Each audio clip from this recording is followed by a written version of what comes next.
মৃত্যুর কথা কে স্মরণ করে এখন? মানুষ তো চলাফেরা করে এমন ভাবে যে কোনোদিন মরবেই না। কে স্মরণ করে? যে টেবিলের তল দিয়ে ঘুষ নিচ্ছে ও স্মরণ করে মৌতের কথা? যে মেয়েটা বোরখা পরে যে ডেটিং করে বেড়াচ্ছে, জেনা করে বেড়াচ্ছে, ও কি মৃত্যুর কথা স্মরণ করে? যে ছেলেটা এখনকার যুব সমাজের বেশিরভাগই মাদকের সাথে সম্পৃক্ত, গার্লফ্রেন্ড বয়ফ্রেন্ড অ্যাফেয়ার্সে আছে, হ্যাঁ, টিকটক প্রজন্ম, আড্ডাবাজি করে সময় কাটায়, গুন্ডামি করে, মাস্তানি করে, এর মধ্যে কোনো ফিকির আছে? একজনকে বড় দায়িত্ব দেওয়া হয়েছে, সবার সম্পদ লুটপাট করে খাচ্ছে, এর মৌতের ফিকির আছে নাকি? এর মধ্যে ফেরাউনি চেতনা এসেছে, আনা রব্বুকুমুল আলা, আমি মহান রব, আমি তোমাদের মহান রব।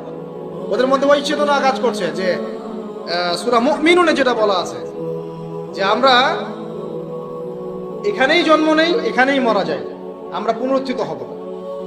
ইন হিয়া ইল্লা হায়াতুনা দুনিয়া নামুতু ওয়া নাহইয়া ওয়া মা নাহনু বিমাবউসিন।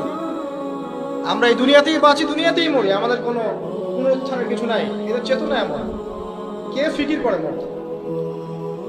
অথচ আপনি দেখছেন যে প্রতিনিয়তই কোনো কারণ ছাড়াই মানুষ নাই, কোনো কারণ লাগে না। এখন তো কারণ ব্যাখ্যা করতে আমরা পছন্দ করি, এই কারণে ওইটা